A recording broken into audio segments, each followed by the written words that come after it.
L'eau dans le désert est toujours un problème. Oui, généralement parce qu'on n'en a pas, mais quand il pleut, on en a beaucoup trop. On parcourt 61 km de route en terre pour arriver ici, donc ce n'est pas seulement une question d'inondation qui nous bloque en Ranch pendant une journée. Les routes du comté sont emportées sur toute la portion de 61 km.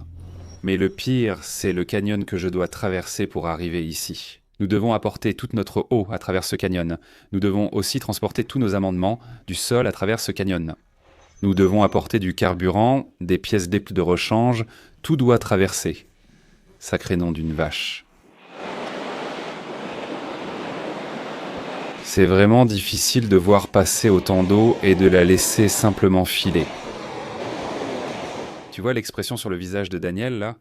Il est dévasté. C'est dévastateur de voir autant d'eau dans le désert et c'est tellement dangereux que tu ne peux même pas la toucher. Qu'est-ce que tu as le droit de faire? Contrôle de l'érosion pour ralentir l'eau, mais tu ne peux pas essayer de la barrer ou de la rediriger? Ou, oui, genre, je ne peux pas construire un bassin de stockage dans le canyon, ce que, crois-moi, j'ai sérieusement envisagé. C'est l'endroit idéal pour creuser dans la paroi du canyon, là où l'eau était bloquée. Si on place le bulldozer ici et construit un petit mur, il le traversera facilement. Ça fragilise le canyon. Oh, et il y a un détail important. Mon budget commence à s'épuiser. Une fois les salaires payés et les réservoirs remplis, il ne reste plus grand-chose pour une grande et belle réparation. La solution trouvée devra fonctionner avec nos outils. Et si ça ne marche pas, bon sang, le canyon et cette crue déchaînée auront gagné. Regarde, on a une petite plage. Ouais. Celle-là, la grande. Ouais, Elle était là-bas. ouais. Mec, il faut empêcher l'eau de couler près du passage là-bas. Après chaque inondation comme celle-ci, c'est toujours pareil quand on traverse le canyon. Ce n'est pas plaisant de traverser ça en camion 4x4, mais ce n'est pas si grave non plus. Le plus gros problème, c'est le camion de taille moyenne qu'on utilise, ou quand on transporte la remorque benne complètement chargée ou sans suspension, ce passage devient un vrai cauchemar. Ce n'est pas une question de confort, c'est juste un bonus. Vraiment, l'usure du matériel est une question de budget.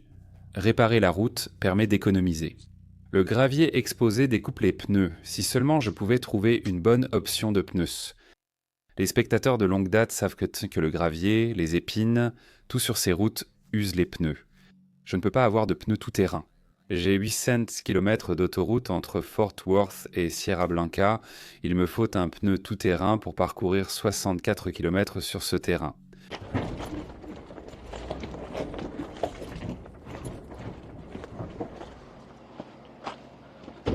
Je pense qu'on devrait peut-être régler ça.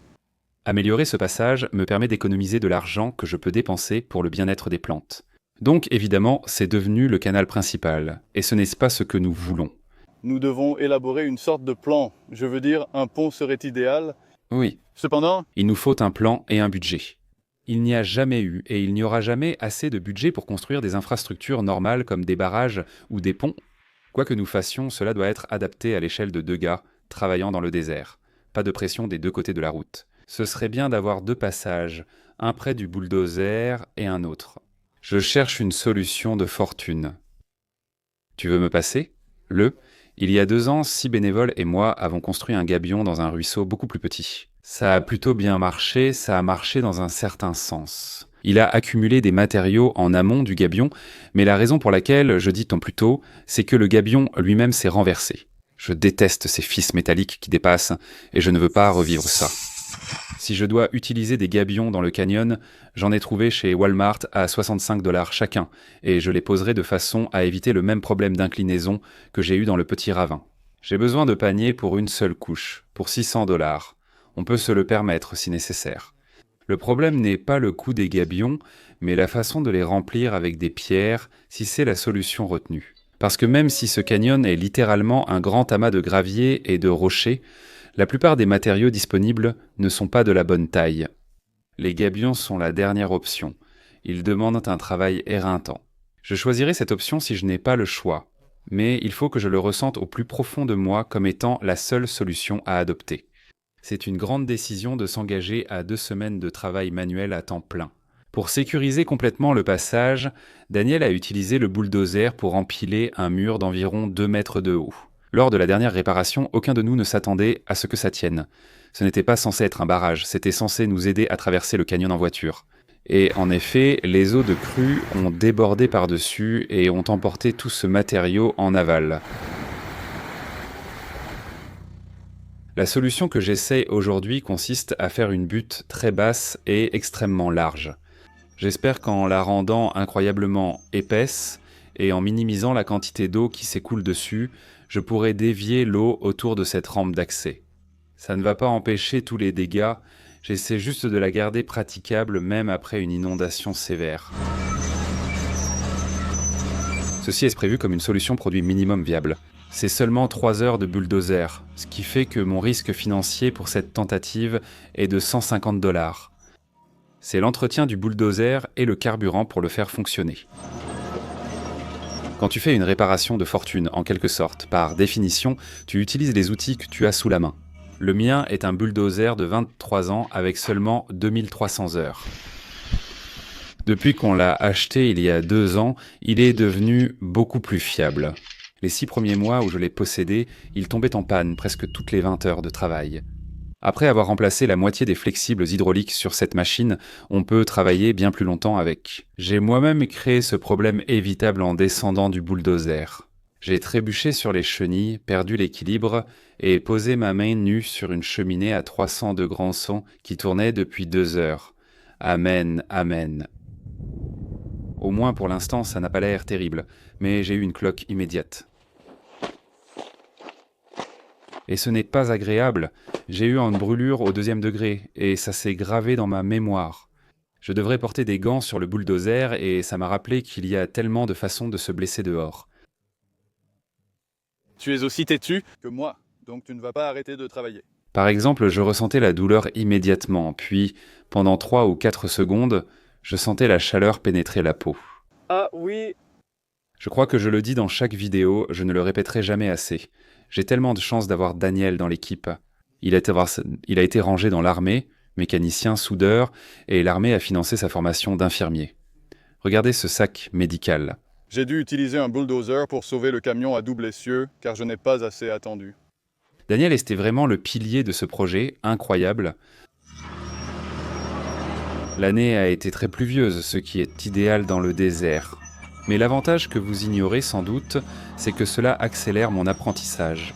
D'habitude, je fais tout ce travail et dois attendre 1 an, voire 1 an et demi, pour voir les résultats.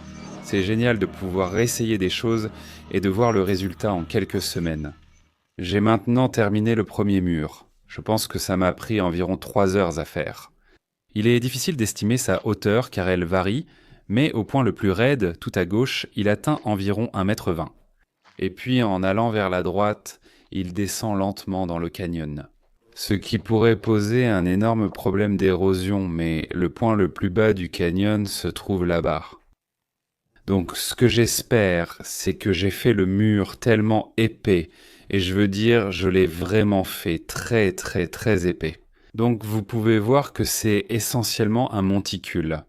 C'est probablement l'équivalent de 4 longueurs de tracteur, donc ça fait à peu près 12 mètres de large, et à son point le plus haut, ça fait seulement 12 mètres de haut. Le but, c'est simplement de protéger cet endroit là-bas, juste là, avec ce gros tas ici. Comme ça, même si l'eau passe par-dessus, elle ne s'écoule pas violemment, et ça ne complique pas la sortie du camion et de la remorque. Ici.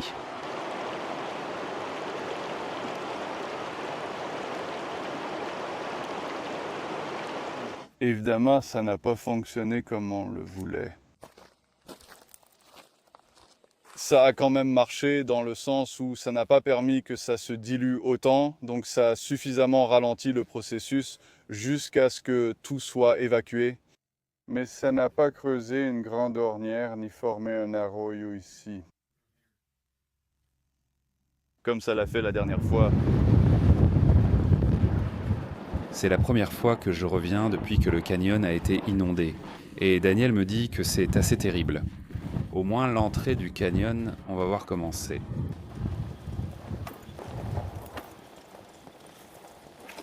Daniel l'a dit, ce monticule a protégé l'entrée du canyon, on peut toujours y rouler.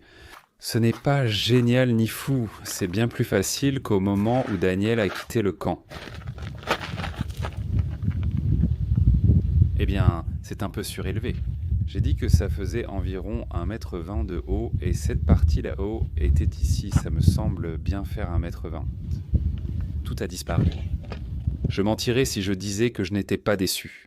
J'ai beaucoup réfléchi et préparé cette idée et ça n'a pas marché. Cependant, il y a une bonne nouvelle. Je ne pense pas que ça ait l'air très impressionnant ou convaincant pour toi, mais j'ai mis toutes ces pierres ici, elles sont vraiment grosses et très lourdes. Je ne sais pas comment je vais en amener d'autres ici, mais au moins je sais que cette taille va rester en place lors d'une inondation sévère. Première idée, soit nous trouvons des pierres plus grosses, et même si je ne peux pas en trouver de grandes, peut-être que je peux les fabriquer.